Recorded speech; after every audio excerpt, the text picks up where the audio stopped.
you go.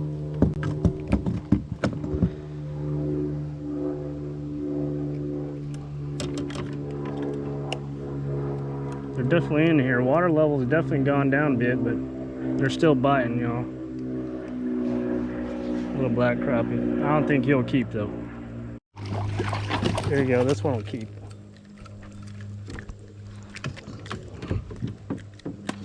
Water level's pretty low, but they're definitely biting, y'all. This one's a keeper for sure. Probably over 11 inches. I'll give it a good measure and go from there.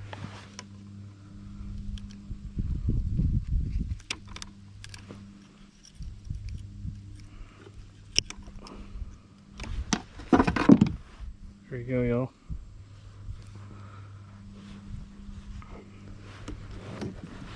Got two at the same time.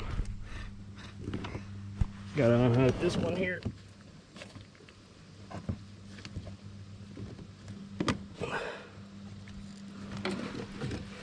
This one down. Hopefully you don't flop out the kayak.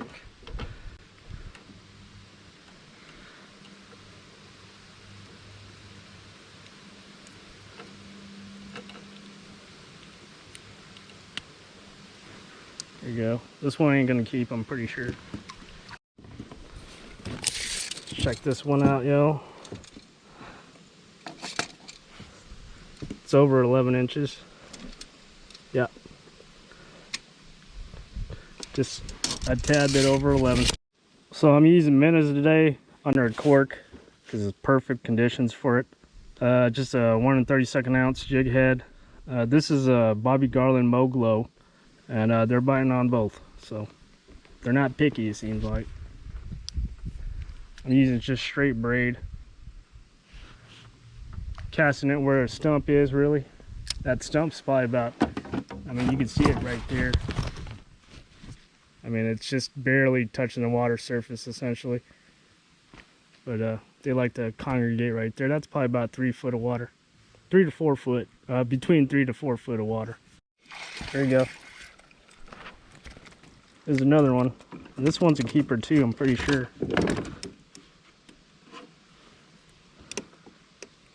I mean, it didn't take long at all.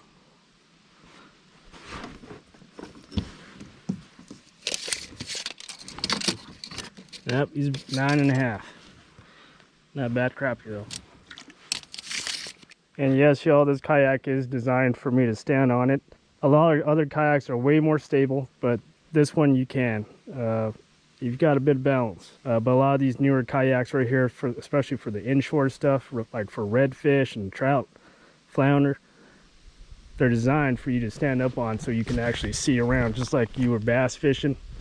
This is all straight braid because I'm fishing around timber and brush, so I like to do a straight braid. Crappie aren't really line shy, especially if you got a lighter braid. About a foot, a little over a foot of leader. I mean, the water's not very deep in here, so now I got over 100 new subscribers since that last video. I want to welcome y'all to the channel, and it's mostly going to be catching cooks, fishing mostly, but there's going to be a little bit of, you know, outdoor stuff, what we all enjoy, right? Hunting, fishing, and cooking outdoors is the goal for this channel. So I want to welcome y'all to the channel, y'all. And I got a bunch of new comments on that for the Tasty Tuesdays. You know, I'm cooking whatever but outdoors. So I will be doing the Tasty Tuesdays, and I'm gonna try to do it every Tuesday. Life is, you know, kind of harsh sometimes, and I get tied up on life as well, because that's priority, right, y'all? And in front of the screen is what you guys see, but behind the screen is a different story. There you go. Whoa, what is that? Dang gar. Little spotted gar. I was gonna say it swam a little funny. Check that out, y'all. Little vulture. Now I got him pretty good.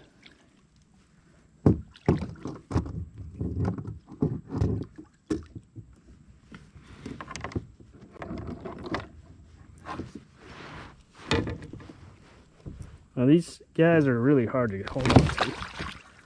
Well, that was easy.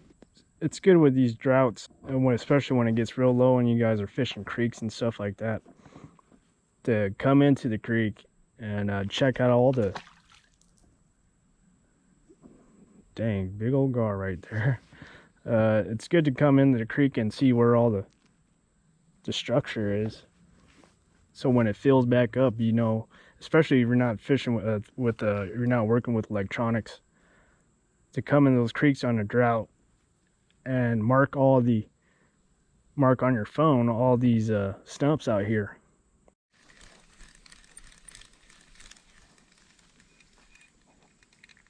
I don't know what this is, but if it's a crappie, it's a pretty big one.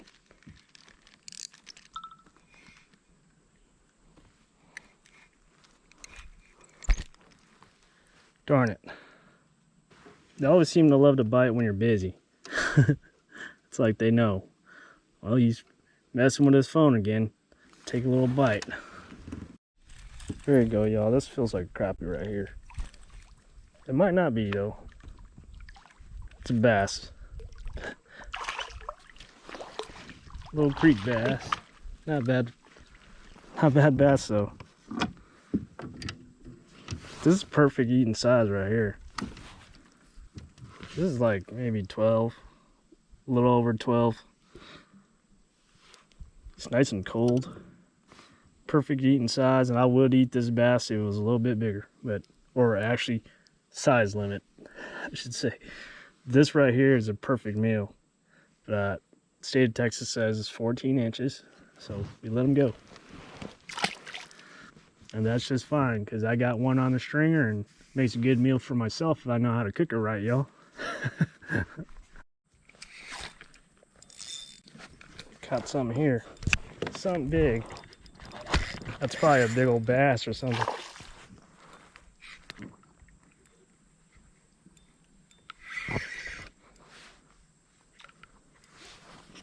Fighting real good.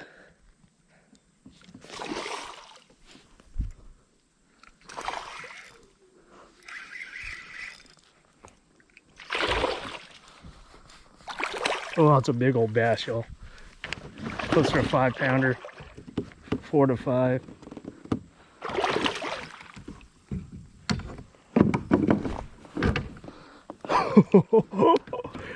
This big old thing is in this little creek, y'all. With a little minnow and a jig head, y'all. Now that is fun.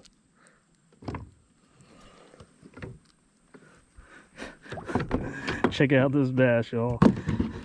This is not a small bass. Woo! Look at that. That's probably a 4-pound bass.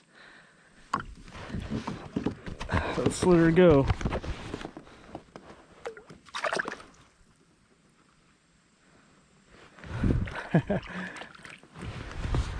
Now that was fun. You don't get to do that too often, I guess. Now a lot of people would eat that bass. A lot of people would have let go that bass. That bass was a little bit too big for, you know, something I like to cook up, or I like to keep the population pretty healthy as well. I'm not a huge bass fisherman, but I can understand people love catching them, and that was like the perfect bass to let go. I keep bass about 14 inches. It could be about 15 inches, but that bass was well over 14 inches, and it was about 4 pounds.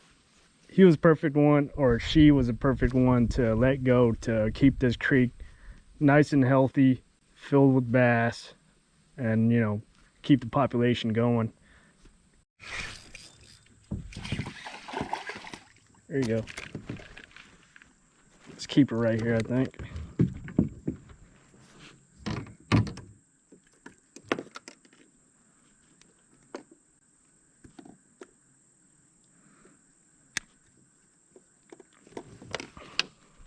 Nice little black crappie. Well, y'all, it's just a little short. I mean, it's right on 10, but I don't want to mess with that too much. So it's going back. Well, y'all, bites slow down and the sun's starting to go down and the skewers are out thick, y'all. So I got one fish on the stringer. So let's see what I could cook up with this fish here, y'all.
All right, y'all, all done.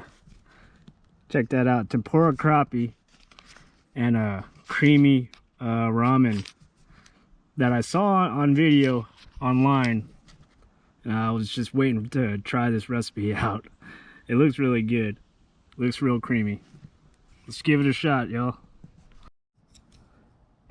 We'll first eat this crispy tail so it don't get soggy.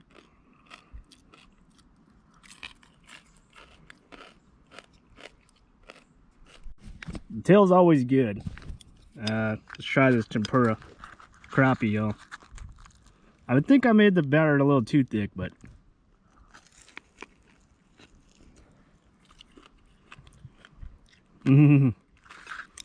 that's definitely different. It's not as crunchy as you know, how we usually fry it, but the flavor is excellent. It's good. It's kind of like a fish and chips, how they do the fish and chips. It's delicious. All right, y'all, let's try this ramen. Has cheese, has melted cheese on it. I believe it's Swiss that I got. It's this easy slice of Swiss. Get some of this noodles right here. Look at that. It looks real creamy. Actually, oh, that's pretty good. It's definitely different from the original. Was it Shin ramen? But it adds so much more flavor and background to it, and everything together goes pretty well. I mean, the crappie ain't like crispy, but you know, it goes very well together. All right, y'all, that's it for the video. I hope you all enjoyed it. That meal's excellent. I'm gonna finish it off after this ending here. Definitely great. Definitely a must try. I think it's one of the better fried crappies out there. Definitely not crispy. I'm pretty sure you can make it crispy, but that one wasn't very crispy. It still tasted good though. I hope y'all enjoyed the video. I hope y'all like the catching portion as well. And I hope you're subscribed. If you're not subscribed yet, make sure you hit that big red subscribe button down below. And you'll keep up to date with all my stuff, y'all. And please give me a thumbs up if you love the video. Catch y'all later.